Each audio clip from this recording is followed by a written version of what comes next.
Nuestra iglesia, estimados hermanos, está pasando por una crisis muy grande que no se había visto en décadas anteriores. Una crisis muy grande. Y el problema es que los grandes escándalos en la iglesia han venido no de los laicos, sino de los grandes dirigentes, sacerdotes, obispos y algún cardenal.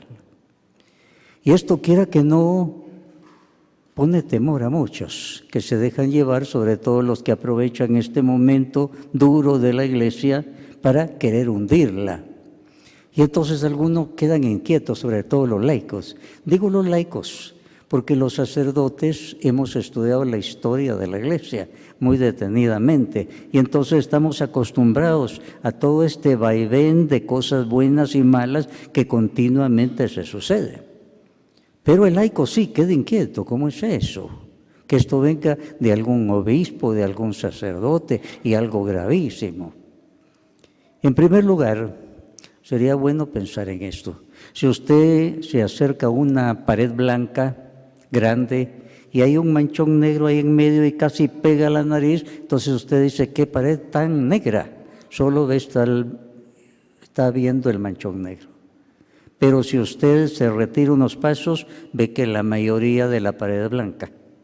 Esto en primer lugar. No vea solo lo negro, vea todo lo blanco que hay, todo lo bueno que hay en la iglesia.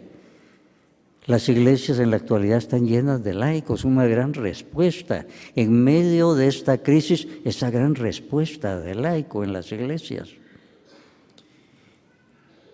Iglesia sin defectos no existe, estimados hermanos.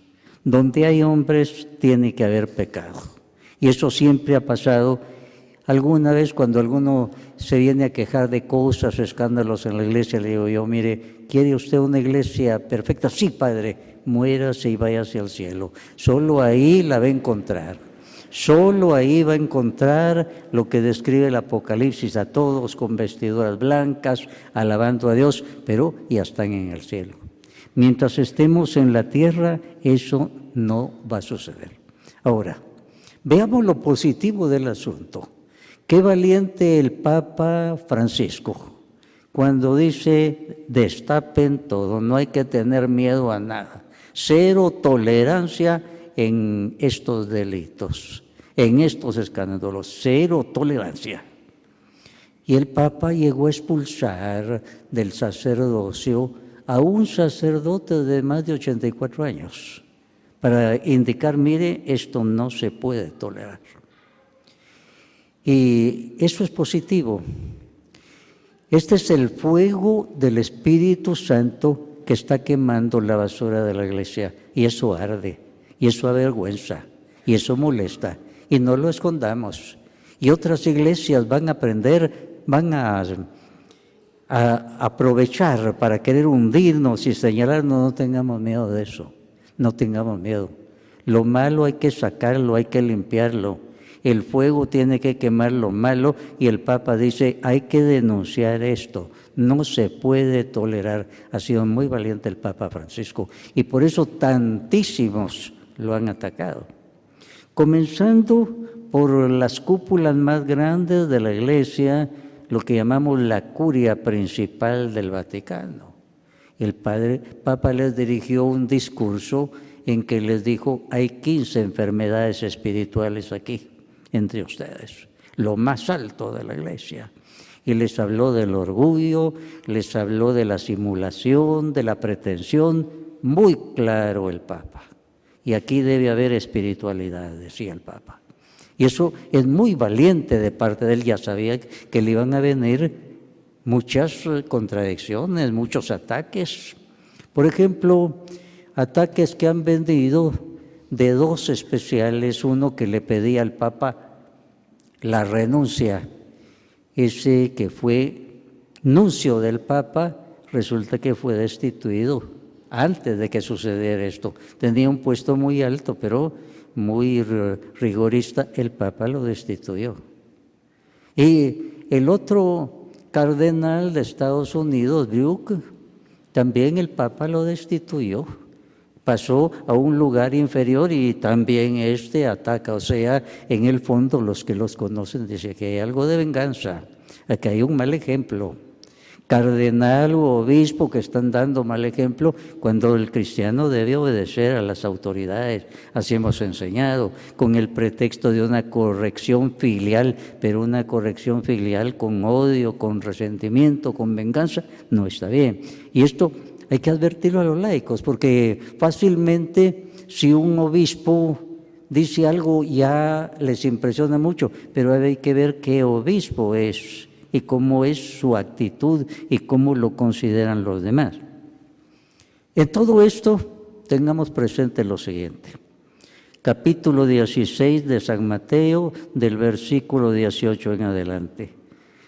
Cuando Pedro le dice a Jesús, tú eres el Mesías, el Hijo de Dios vivo, Jesús le dice, tú eres Pedro, y sobre esta piedra voy a edificar mi iglesia. Las puertas del infierno no prevalecerán contra ella. Hermanos, Jesús aquí habla de mi iglesia en singular. Jesús no habla de iglesias, Él fundó una iglesia y le dejó un jefe principal que con el tiempo cariñosamente se le fue llamando Papa, como quien dice papá, que debe ser, es el papel, el que tiene que manifestar la bondad de Jesús, la sabiduría de Jesús. Con el tiempo se le fue llamando Papa. Entonces Jesús habla de mi iglesia, es la iglesia de Jesús, no es la iglesia de cada uno. Y no hay iglesias fundadas por Jesús. Jesús fundó una iglesia, mi iglesia, y por eso debemos preocuparnos, conocerla, amarla, servirla y defenderla. ¿Conoce usted a su iglesia? Yo veo que muchos no la conocen ni les interesa. Para ellos lo que les interesa es que le bauticen a sus hijos, que los casen, que le entierren a sus muertos, que los confiesen, lo demás no interesa. Recuerdo siempre lo que un papá, un padre de familia, quiso quedar bien conmigo y me dice, padre, mi familia y yo los sábados vamos a misa en la tarde y ya salimos de eso de una vez. Ah, Señor, ¿cómo que salimos de eso? Imagínense qué expresión, salimos de eso. En primer lugar, la iglesia dice, se puede ir el sábado en la tarde cuando hay una urgencia especial, porque la misa del día domingo es la misa del día que la comunidad ha establecido para Dios, porque el Señor pidió un día para Él, el día sagrado. Así es que no es cosa de salir de eso, pero para muchos la iglesia es la que les va a bautizar a sus hijos, va a enterrar a sus muertos, los va a confesar, les va a celebrar misa, pero de ahí el concepto de iglesia está muy bien en la primera carta a los Corintios, capítulo 12. Dice, Jesús es la cabeza, nosotros somos los miembros. La cabeza es el cuerpo de Cristo. Ahí están los carismas. A uno les ha dado carismas de apóstoles, a otros de profetas, a otros de sanadores, a otros de hablar en lenguas, a otros de hacer milagros. Cada uno cooperamos con los carismas que el Señor nos ha dado. Somos iglesia, nos sentimos iglesia, amamos a nuestra iglesia. Primero hay que conocerla, hay que saber quién es la iglesia, quién es mi iglesia, cuál es su historia y qué cuento yo en mi iglesia, es muy importante. La Biblia habla de que la iglesia está sobre el fundamento de los apóstoles.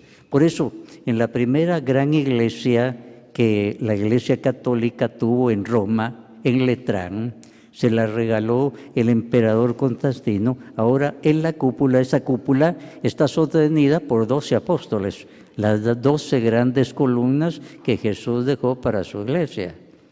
Estamos sobre el fundamento de los apóstoles. Y por eso nosotros debemos decir, es la iglesia de Jesús.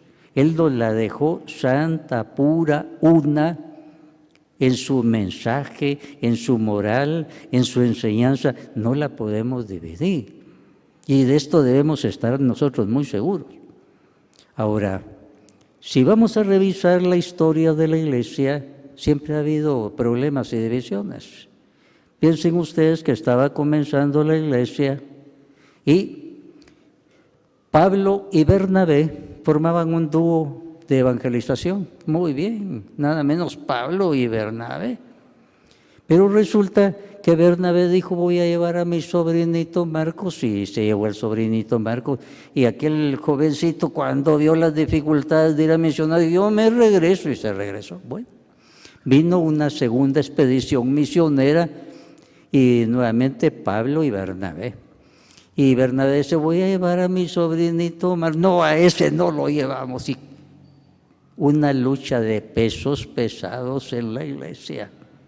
San Pablo y Bernabé se pelearon, se distanciaron, cada uno se fue por su lado debido al sobrinito que quería meter Bernabé, y después se reconciliaron, eran humanos.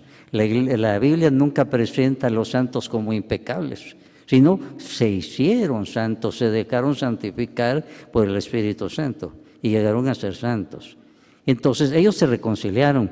Más tarde, si seguimos leyendo la Biblia en el libro de los Hechos de los Apóstoles, vemos que Marcos va a ayudar a Pablo cuando está en la cárcel a redactar sus cartas, porque Marcos salió un buen escritor, tanto es así que fue el que escribió el primer evangelio. Aquel Marcos inútil, aquello, ahora resulta que él es el que escribe el primer evangelio. Bueno, después llega el año 50-51 y hay problema grave en la iglesia. Unos dicen que para ser cristiano, para salvarse, hay que ser circuncidado. Y otros dicen, no, eso solo es costumbre para los judíos. Y ahí viene ese gran pleito. Y ahí está Pablo. Pablo sabía más teología que todos ellos, que Pedro, que todos los demás. Ninguno de ellos había estudiado tanto como Pablo. Era el momento en que Pablo, si hubiera sido un desobediente, causa un cisma en la iglesia, vénganse conmigo. Era el de mayor cultura y de más avanzada, pero no, Pablo con humildad expuso, pelearon, se enardecieron, pero después llegaron a esta conclusión: le ha parecido bien al Espíritu Santo y a nosotros tal cosa. Se solucionó el problema en oración, la iluminación por el Espíritu Santo, pero primero discutieron, primero pusieron las cartas boca arriba sobre la mesa. No nos debemos extrañar de eso. El concilio primero de la iglesia, que bello, al llegar años 50-51, ahí el primer concilio, lo que la iglesia hizo y sigue haciendo la iglesia concilios. Pero la gran división va a venir también cuando algunos comienzan a decir, yo soy de Pedro, yo soy de Pablo, yo soy de Apolos. Y en la primera carta a los Corintios, San Pablo da un regaño, porque ellos no están siguiendo lo que el Señor decía. En esta primera carta a los Corintios, en su primer capítulo, dice San Pablo, quiero decir que algunos de ustedes afirman, yo soy de Pablo, otros yo soy de Apolos, yo soy de Pedro y otros yo soy de Cristo. ¿Acaso Cristo está dividido? ¿Fue crucificado Pablo en favor de ustedes o fueron ustedes bautizados en nombre de Pablo?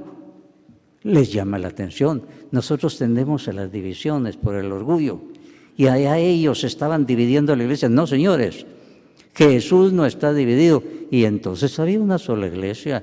Ahí Pedro era el primero. Hablaban los apóstoles, las cartas de Pablo se leían en todas las iglesias locales, porque había una iglesia única, la que Jesús había dejado. Todavía no se había dividido. Pero resulta que nosotros tendemos a la desviación y llega el primer milenio, año 1054. Los de Oriente, por teorías teológicas, con mucha soberbia, comenzaron a pelear los de Oriente con Occidente, y de ahí vino la gran ruptura. De ahí salieron lo que se llaman ortodoxos.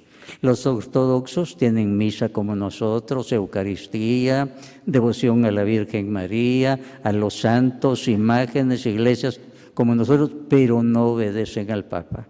Ellos tienen aparte una especie de Papa que llaman patriarca. En la actualidad nosotros no nos combatimos Con los ortodoxos tratamos de aunarnos, de no ofendernos. Ha habido muchos encuentros. O sea, es un pasito que nos queda y que no se ha podido dar, pero estamos dando buen ejemplo en ese sentido.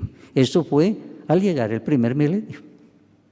Pero la gran división de la Iglesia Católica fue en el año 1517. Del 17 al 20, 1517, 20. Un sacerdote llamado Martín Lutero comenzó a combatir al Papa y varias cosas de la Iglesia. Hay que aceptar en primer lugar que la Iglesia en ese momento estaba en una crisis muy grande de parte de obispos y sacerdotes y cardenales. Y Lutero puso el dedo en la llaga, dijo muchas verdades, pero lo dijo con mucha soberbia y orgullo y también algunos puntos teológicos que más tarde va a estudiar la Iglesia en el Concilio de Trento, que va a citar la Iglesia. Ahora, Lutero inmediatamente llamó el Papa el Anticristo y a la Iglesia Católica la gran ramera de la cual habla el libro del Apocalipsis. Y eso han seguido diciéndolo mucho de los seguidores de Lutero, aunque les debo decir que entre los luteranos y los católicos durante muchos años hubo convenciones, congresos, hasta que ha habido un gran entendimiento con ellos. Cada uno reconoce sus errores y reconoce lo que era positivo. Ahora, otros no, para otros todavía somos algo diabólico, pero la Iglesia fomenta lo que se llama el ecumenismo. Ecumenismo no quiere decir, vengan todos, se van a ser católicos, no es eso. Ecumenismo lo definió muy bien el Papa Juan XXIII cuando dijo, veamos lo que nos une y no lo que nos desune, para no estarnos ofendiendo y dando escándalos a los demás. Decimos que la esencia del Evangelio es el amor y nosotros nos estamos peleando. Eso fue lo que expuso el Papa Juan XXIII y dice, veamos lo que nos une, comencemos así. Y por eso muchos papas han invitado a otros de otras religiones, hasta musulmanes, hindúes, para rezar juntos. No le van a decir ustedes son malos, ustedes se van a condenar, recemos juntos. Dios es el que conoce la conciencia. Y muchas veces eso lo han criticado otros, pero para nosotros es fomentar la caridad. En primer lugar, ecumenismo no quiere decir todos se tienen que hacer católicos, no es eso. Ecumenismo, entendámonos, respetémonos, no peleemos, no demos mal ejemplo a los demás. Ese es el ecumenismo. Ahora, uno de los obispos resentidos le pedía la renuncia al Papa. ¿Cómo es eso? Qué mal ejemplo para toda la cristiandad. Un obispo que ha ocupado un puesto muy alto y después, como lo destituyen, ahora ya se da el lujo de pedirle al Papa que renuncie. Aquí no se trata de una elección de tipo político. La Iglesia no es un partido político. El Papa fue elegido por los cardenales representando a todo el mundo, después de una semana de un retiro espiritual profundo. Por eso nosotros siempre creemos, es el Espíritu Santo el que los iluminó para escoger al Papa. Alguno de ellos saca alguna teoría que una mafia fue la que eligió. Eso quiere decir los cardenales son unos tontos, se dejaron llevar por unos 6 que se reunían antes. Eso quiere decir, pero los cardenales de tontos no tienen nada. Son gente muy probada y representativa de la Iglesia. Ellos, en retiro espiritual, pidiendo la iluminación del Papa, del Espíritu Santo, eligieron al Papa. Así es que no es cosa de que como que fuera partido político renuncie. Es un mal ejemplo. Un sacerdote o un obispo que esté diciendo una cosa así, y algunos lo están diciendo. Por eso hay que adelantarse para que los laicos no queden desconcertados, sino vean no el manchón negro, sino toda la pared blanca grande, todo lo que hay de la Iglesia grande, todas las virtudes del Papa, las renovaciones que ha hecho, la valentía para ir contracorriente, de enfrentarse a la curia romana lo más alto y decirle que ahí, 15 enfermedades espirituales. Esto no puede ser. En vísperas de la Navidad, como que fue su regalo en Navidad. Algo que el Papa pensó muy bien y todos lo respaldamos. En la historia de la Iglesia, les decía, ha habido estos grandes cambios. El más grande fue con Lutero, se llevó a mucha gente. Pero al poco tiempo de llevarse mucha gente, comenzaron a imitar a su fundador. Ya apareció Zwinglio en Suiza, ya era una corriente distinta. La misma Biblia, pero otra interpretación. Calvino, la misma corriente, pero otra interpretación de la Biblia. Y ahí se han ido dividiendo y subdividiendo. Son miles y miles las sectas y denominaciones que hay. Con la misma Biblia, pero interpretada en distinta forma. Eso no pasa en la Iglesia Católica, porque la Iglesia Católica es una santa, católica y apostólica. Es una, porque tienen una enseñanza nada más, a la luz de la Biblia y de la tradición. Y como producto de eso nos entregan un catecismo. El catecismo aquí está, lo básico en lo que creemos a la luz de la Biblia y de la tradición. La tradición es algo fabuloso. No es tradicionalismo. La tradición es lo que escribieron los primeros discípulos de los apóstoles, que se llaman padres apostólicos. Y eso es muy bello. Usted va y ahí describen cómo era la misa de ese tiempo, cuáles eran las costumbres cristianas, cómo se celebraba la Eucaristía, la confesión, los sacramentos. Pero para nosotros es riquísimo. La Iglesia Católica no lo inventó, lo recibió de los apóstoles. Por eso se llama apostólica. Piensen que uno de los padres fue discípulo de San Juan. Y San Juan hubiera dicho, no, yo no estoy de acuerdo con lo que escribió ahí, no. Aprobado por los apóstoles. Eso para nosotros es muy importante. Eso es la tradición. La tradición nos ayuda a interpretar la Biblia. ¿Cómo la interpretaron los que fueron discípulos de los apóstoles y de los santos padres que fueron los que vinieron después? Eso es muy importante para nosotros. Ahora, después de Martín Lutero, vino otra división. El Concilio Vaticano II se reunió del año 1963 al 65. Todos los obispos del mundo reunidos durante 3 años en Roma, volvían por momentos a sus patrias para expresar cómo iba y volvían con las ideas. Fue un concilio maravilloso. Hubo muchos cambios para renovar la Iglesia. Bueno, todo muy bien. Y en eso aparece un obispo, Marcel Lefebvre, que dice, yo no estoy de acuerdo con eso. De ninguna manera acepta el Concilio Vaticano II. Y como siempre hay gente muy tradicionalista, varios se fueron con él y dividieron la Iglesia. Es un grupo mínimo, pero ellos siguen con la misa en latín, siguen con las vestiduras de antes, con el altar, el sacerdote de espaldas al pueblo. El pueblo no sabe latín y le siguen hablando en latín. Y cosas por el estilo que a nosotros nos parecen hasta ridículas. Pero para ellos es lo máximo, ese es el tradicionalismo. Y eso ya sucedió en nuestros tiempos. Nosotros creíamos que eso se llama cisma cuando alguien se separa de la Iglesia por motivos de doctrina sobre todo. Ellos se separaron y siguen separados. Se llaman lefebrianos porque su fundador fue el obispo Marcel Lefebvre. Entonces, en nuestros tiempos ha habido un cisma, pero ciertamente no era lo que quería Jesús. En la última cena Jesús hizo esta oración, Padre, que todos sean uno. Juan 17, 21.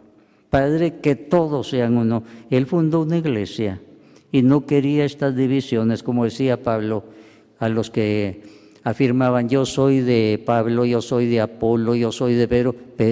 Jesús no está dividido. Es una sola iglesia y por lo tanto nosotros debemos respetar eso y defender eso también y no estar propiciando esas divisiones. Fíjense ustedes, por ejemplo, acusaciones que se le hacen al Papa Francisco. Tuercen el sentido de las afirmaciones del Papa. Por ejemplo, un Viernes Santo, cuando hace el Vía Crucis, dice, la cruz fue el lugar del fracaso de Jesús, humanamente hablando, dijo. Y ellos le quitan el humanamente hablando. El Papa dijo que Jesús fracasó en la cruz. El Papa no ha dicho eso, es una mala interpretación. Humanamente hablando, así fue.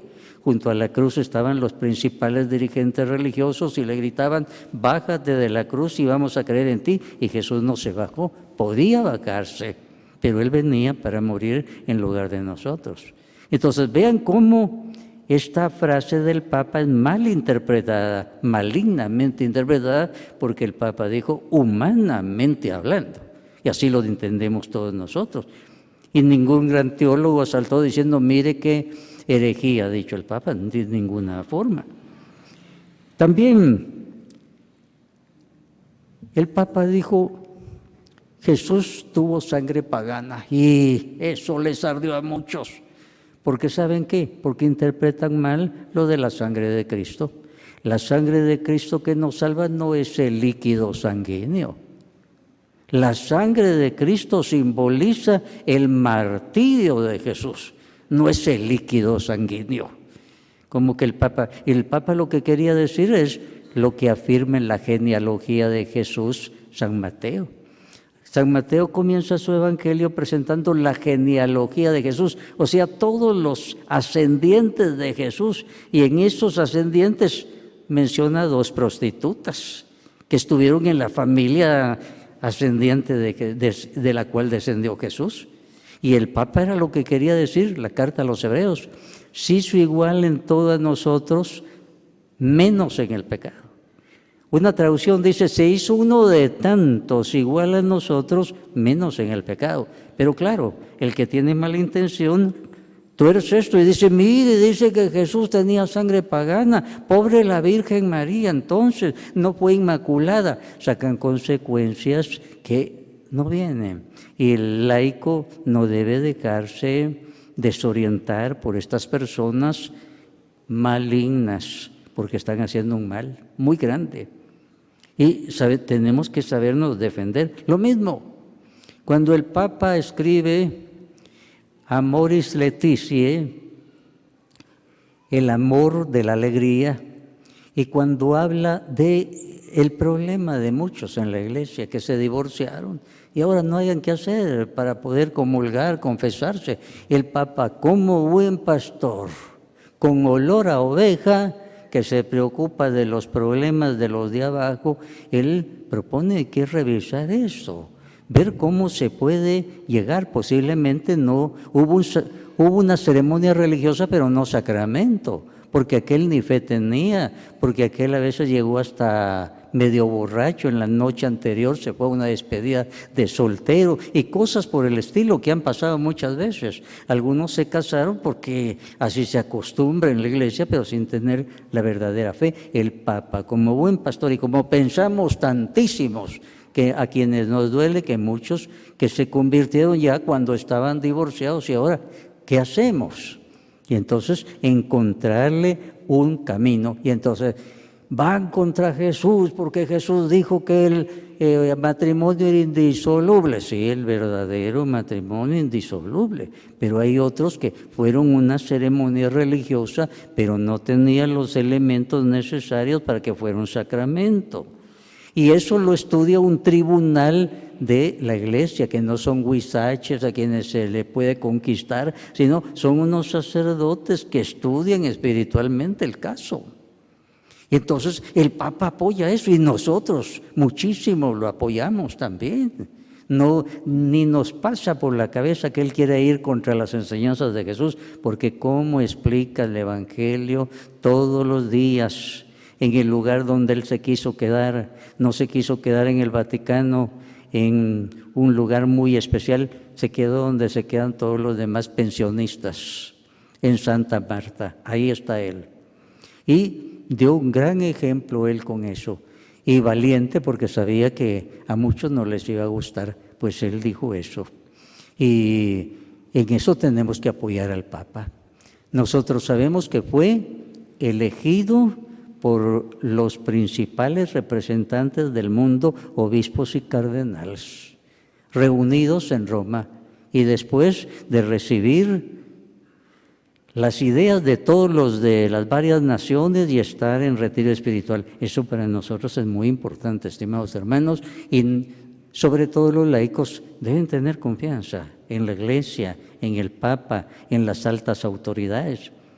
Hace poco, 2018, fines de octubre, hubo un sínodo de todos los obispos del mundo representados para estudiar los problemas para el encuentro de los jóvenes con el Papa. Era el momento que si había algo, los obispos podían protestar. Todo lo contrario, aplaudieron al Papa, lo animaron a seguir adelante. Ahí estaban los obispos de todo el mundo. Podían muy bien ellos reclamar, no lo hicieron. Aplaudieron al Papa, lo felicitaron. Y además, el Papa ha citado para un nuevo sínodo en febrero de 2019 para estudiar ese problema grande de los escándalos en la Iglesia. No quiere que sea solo una nación el que estudie eso, todos los obispos de todo el mundo, que se llegue a conclusiones. Y muchos dicen, ¿por qué no lo hace ya? Porque el Papa va con pies de plomo. Él quiere que las cosas se hagan después de haberse estudiado, después de haber consultado, después de haber encontrado soluciones posibles. Ahora, hermano, usted se siente iglesia. Un narrador italiano, Boccaccio, escribió un libro de relatos y ahí aparece el relato de un católico que quería convertir a unos judíos. Ustedes saben que los judíos no aceptan a Jesús como el enviado de Dios, sino creen que es un falso profeta que vino a hacerse pasar como el Mesías. Entonces los estaba conquistando a esos judíos y para eso los llevó a Roma. Y en ese momento que llegaron a Roma había tantos malos ejemplos que el pobre católico avergonzado estaba. Y entonces ya no dijo nada y regresaron. Y al día siguiente llegan los judíos otra vez. ¿Y ustedes a qué vienen? Venimos a bautizarnos. Pero con todo lo que vieron en Roma, es que llegamos a esta conclusión. Si ellos tan poderosos no lograron destruir la iglesia, es señal que es la iglesia de Jesús. O sea, un relato que dice muchas cosas. O sea, la iglesia ha tenido ataques no solo de afuera, sino de adentro también. El Papa Pablo VI tuvo un momento, año 1976, en que escribió un documento. Y él hacía ver, siento el humo del diablo que se ha metido en la iglesia. Y muchos intelectuales se burlaron de él, hablando del diablo y del humo del diablo, y tenía mucha razón. Estos escándalos no se improvisan. El espíritu del mal se ha ido metiendo y metiendo, sobre todo en los seminarios, personas que no tenían vocación. Y según algunos, la masonería ha metido para destruir a la iglesia. Ahora, qué bien que se saque eso. Duele, es fuego que arde, que avergüenza, pero nos purifica. Ahí está la parte positiva, nos purifica. El Papa valientemente dice, saquen eso, saquemos, nadie tape nada de eso, hay que sacarlo y denunciarlo. Si es un cardenal, pues un cardenal también se denuncia. Nadie está libre si está metido en escándalos grandes. Es valiente el Papa y eso le trae muchos enemigos que con motivos pseudo espirituales quieren que renuncie o que no vale la pena.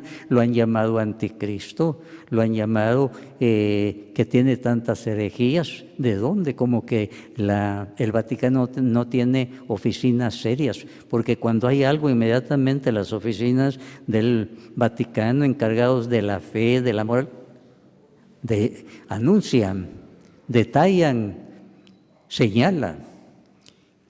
Hermano, yo le pregunto, ¿usted se siente iglesia? ¿Se siente usted iglesia o quiere que la iglesia lo sirva nada más? La iglesia es indispensable para nosotros. Si alguno quiere ir a Europa, puede ir en barco si quiere, puede ir en avión, Y si es muy necio, dice yo me voy nadando, bueno, vaya nadando, un tiburón va a dar razón de usted. Algunos quieren ir nadando. Jesús nos dejó una iglesia, un barco para salvarnos, pero no para que nos sintamos asegurados, yo ya estoy, no, es para estar tirando salvavidas a otros, lazos, para darle la mano a los que están arrastrados por la corriente de la maldad. Esa es la iglesia. Entonces la iglesia primero debemos conocerla, después amarla, defenderla, difundirla y invitar a la iglesia, porque es en la iglesia donde se nos predica la palabra de Dios y es por medio de la palabra de Dios que nos viene la fe y es por medio de la fe en Jesús que nos viene la salvación. Y la iglesia, para ayudarnos, nos sostiene con la oración, con los sacramentos que Jesús le dejó, con las asambleas, con la comunidad. Es nuestra madre maestra, como la llamaba Juan 23. Estimado hermano, ¿se sienta usted iglesia? ¿Ama usted la iglesia? ¿La defiende? Recordemos, ser iglesia es ser el cuerpo de Cristo. Y recordemos la promesa del Señor: las puertas del infierno no prevalecerán contra ella. Que así sea para todos nosotros. Amén. Aleluya.